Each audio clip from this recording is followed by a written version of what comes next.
I'd wake up late, look at my phone and watch YouTube for a few hours. Then I'd get up, eat some shitty breakfast and go straight to my computer to play some League of Legends. It wasn't even fun after the first game, but I kept playing for a while. Then I had something to eat, usually while watching a movie, and I'd think I'll do something productive in the afternoon. I didn't.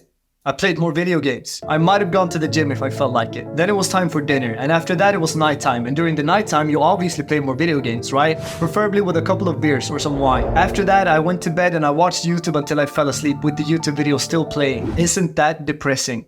I literally overstimulated myself to sleep with the video still playing. I couldn't even put away my phone properly and go to sleep. I'd usually wake up during the middle of the night and turn it off and put it away. This lifestyle is just horrific for your health. And what scares me a little bit is that once I've started talking about this now on the YouTube channel that I used to be like this, I've gotten a surprising amount of comments of people saying that this is where they're at right now. Apparently this is a common lifestyle. And I mean, I'm not really surprised because I know how addictive dopamine is. And as I said earlier, I've been there. But I managed to quit all of these habits. And I think a big part of that was just from understanding how bad they are. And from what I've seen, when I talk to people and enlighten them a little bit about dopamine and how it affects your brain and everything, people have no idea that that's how it works. No one tells them in school how detrimental it is to your health to live like this. So allow me to enlighten you. Dopamine is a neuromodulator in your body, and people believe it's what makes you happy. It's what gives you joy. But that's the biggest misconception, because it's actually more about motivation and desire. It makes you want things, and you get a lot of dopamine from pursuing these things. This makes a lot of sense if you think about it. For example, when you want fast food, when you're in the pursuit of fast food, then you're really excited for the fast food. You're really excited to get it. You want that hamburger, but once you have it, you're not really that happy with it, especially afterwards. And when you play video games, you're generally not that happy once you actually do it, but you're in the pursuit of these dopamine spikes that you get every single time when you, for example, get a kill or something pops up on the screen and something is exciting in the game. So you're seeking that. And that's what the dopamine addiction is. But another really big misconception about dopamine is that people hear this, what I just told you, and they think, oh, so dopamine is bad. That's actually not how it works. There's two kinds of changes to the dopamine levels in your body, and we talk about tonic and phasic changes. The tonic level of dopamine, the dopamine baseline in your body, is what actually determines how happy and motivated you feel constantly. So you actually want as much dopamine circulating your body as possible. But the problem is, once you get these phasic changes, these peaks, what happens is that you get a peak and then the baseline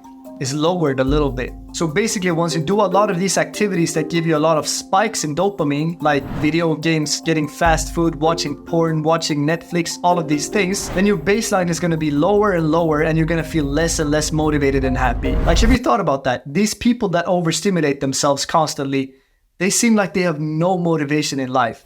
That's why the classic gamer guy just comes out of his room to eat and then goes up to play more video games. It's not that he actually doesn't want great things. It's just a combination between the dopamine peaks that he gets that are so addictive, so he keeps playing video games, and the dopamine baseline being so low, so he has no motivation to actually pursue things that will make him happier. So you are directly destroying your future and yourself by doing these habits. So since these habits lower your baseline, you're basically stealing happiness from your future self every time you do these things. If all of your actions are things that just give you dopamine peaks, then you're not gonna have any joy in the future. So you need to start getting rid of these things if you actually want to get anywhere in life. And I actually got rid of all of my overstimulating habits. I don't play video games, I don't eat fast food, candy, or anything like that. I pretty much never watch YouTube unless it's educational. I don't watch porn, I don't drink alcohol. I've quit all of these things. So what happened? At first, I noticed a lot of boredom. I think it was Tim Ferriss in the 4-Hour Workweek. He said something like, the opposite of happiness is not sadness. The opposite of happiness is boredom.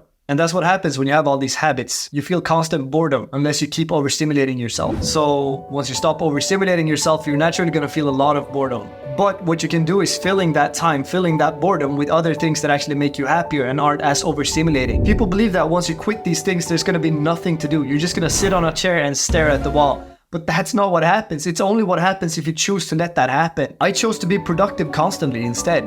I did other things. I filled my schedule with meditating, working out, and journaling, and reading, and all these things. So I was never really that bored. But I definitely felt more boredom than I did before. But then after a while, something started happening.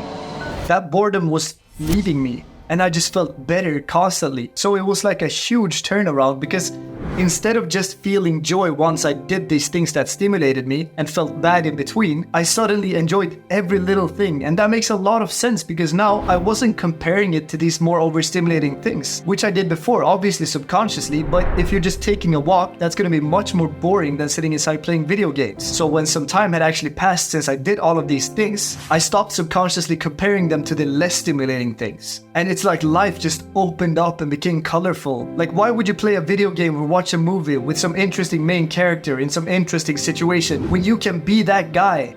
You can be your own main character in your own amazing situations, creating fantastic memories and mind-blowing experiences. When you stop looking for these overstimulating things, you start finding that life is so stimulating in the most fulfilling way. And a big part of that is also making your life worthwhile. Like, obviously your life is not gonna feel that interesting if you're not doing anything good for yourself. Treat your future self like a god and treat your present self like a soldier. The results will be unlike anything you've ever seen. If you do want help with quitting these habits, I actually specialize in that, and I offer a completely free 30-minute call to anyone that wants to improve themselves. I'll show you my 5-step process and we'll dive into your challenges and goals. Just click the link in the description to fill out a short form and you'll get the free call. I'll talk to you soon, brother. Until then, earn your sleep. And by the way, subscribe to my channel. It really helps me out. Please and thank you.